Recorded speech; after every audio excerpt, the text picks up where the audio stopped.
All right, here with main event boxing commentator Ben Damon. Ben, Tszyu-Joey Spencer. It's a high risk fight. This one. Yeah, it is a high risk fight. There's a school of thought that they should have brought in someone who cannot fight to fight against Tszyu, just to get him back and get a win after those two losses. But clearly, the Tszyu camp does not have that mentality, and Tszyu himself is not about slowing down. He wants to essentially take a shortcut back to the top level. Clearly, the Keith Thurman fight is one that can present itself. So he wants to be in a good position for a fight like that. He wants to get straight to the top of the tree and be in world title fights as soon as possible. So it's an exciting fight, a risky fight for Tszyu. Big opportunity for Joey Spencer as well, who has shown so much promise over the years to really leap to that global stage and to take on someone who he thinks clearly that he beats. A lot of questions today about Tszyu's mental strength and, how will he be mentally in this fight? Why do you think there's so much concern there? Because of the scar tissue that can exist mentally after a loss like what happened in Orlando. That was a pretty bad loss. He was thoroughly beaten by Bakram Murtazaliev. And there was also that moment which everyone keeps drawing attention to. Maybe I made too much of a big deal of it in commentary, but when he did touch his head after they came together, as though maybe that cut had reopened. I know people describe it as PTSD and all those sorts of things. So I think there's a lot of question marks over how it has all impacted Tim. He's been through a lot. Like that fight in Las Vegas with blood running into his face, where clearly he shouldn't have been allowed to continue. That was really, really harrowing for him, I'm sure. It was a difficult fight, a really tough fight. And then what happened in Orlando was brutal. He did not know where he was after that fight. He had been badly hurt with some big shots, and he kept dragging himself up and essentially going back for more. So those question marks make sense. And Tim has clearly proved to himself that he's okay, because he is not showing the slightest hint of any concern about these proceedings, but other people want it to be proved to them. What do you, Keith Thurman had a dominant victory over Brock Jarvis last week. Talk of Tszyu Thurman down the track. How do you see that fight? Are those conversations too early? What are your thoughts on that? Well, we now know that it is too early.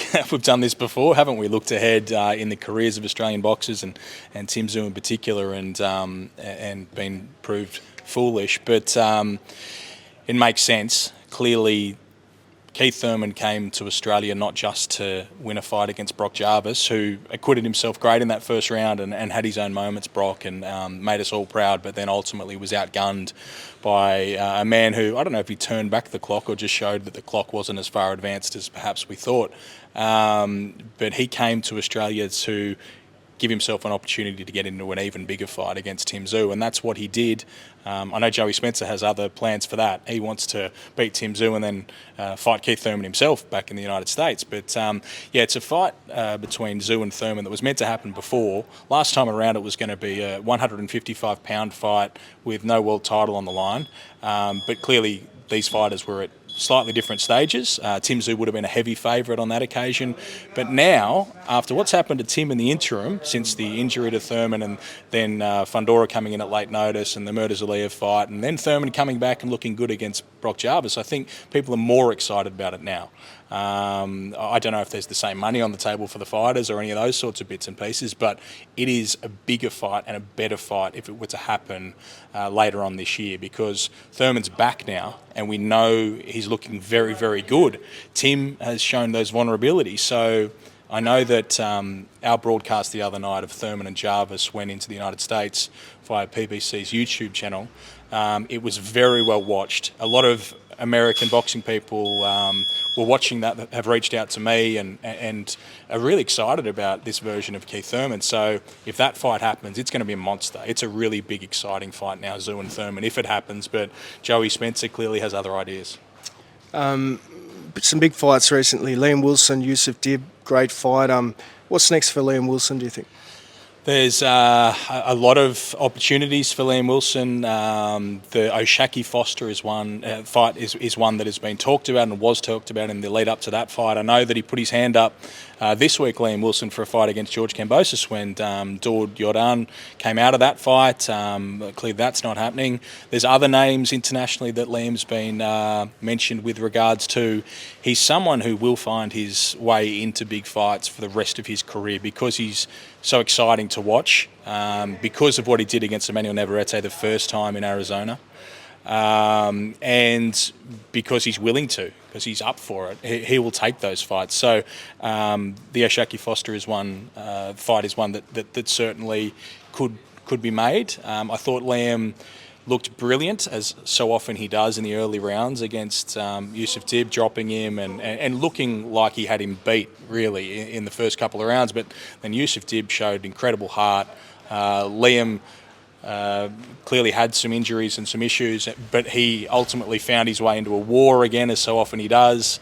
Good for the fans, not necessarily good for Liam Wilson to do that sort of thing. And it was an ugly, messy fight at times, but it had a bit of everything, and it was so entertaining. So, really excited to see what's next for Liam Wilson, and also excited to see what's next for Yusuf Dib, because you have to remember he's only been beaten by Liam Wilson, like one of the guys being talked about for world title shots next, and he did so well against him and had his moments, had him hurt at times. So, great fight, and the future's exciting for both. Liam Paro, he's made the move to No Limits. What do you see the next few months look like for him? There's a lot of interest in getting him back as soon as possible. I know they've figured out when they think it's going to be and where. There's some international opponents, some really exciting domestic fights for him. But I know that Liam Paro has been on the world stage, been a world champion, had that incredible victory against Subaru Matias, and then gave up his world title against Richardson Hitchens. He's on that world stage. People know who he is. People know how good he is. So it'll be great for the Australian public to get a really good look at him on major shows here, with a lot of backing behind those broadcasts and promotions. There's a big plan in place for Liam Paro to do some really exciting things and to become a domestic star as well as a global contender and former and perhaps future champion. Now, Opetaia, doing great things. Where does he go from here? Does he look for that unification against Ramirez? How do you sort of see his path? Yeah, I think he'd do that now if they offered it to him, but I believe there are other plans for him to have another fight in between. And then to look to that fight. Whoever they put in front of Opetaia, he will be very confident of beating decisively. He's in incredible form.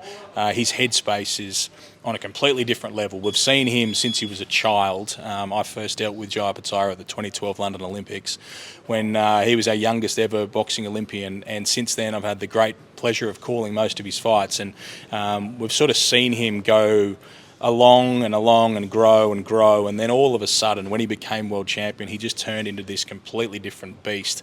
And now we hardly even recognise him. He is just an animal, and the world knows how scary he is. He's so down to earth and such a good, admirable person, but in a boxing ring, he is just made of something different, and I think that's why people want to watch him and why he will be in such exciting fights. He's got some huge things coming up in the next couple of years. Nice one. Thanks, Ben. Thank you.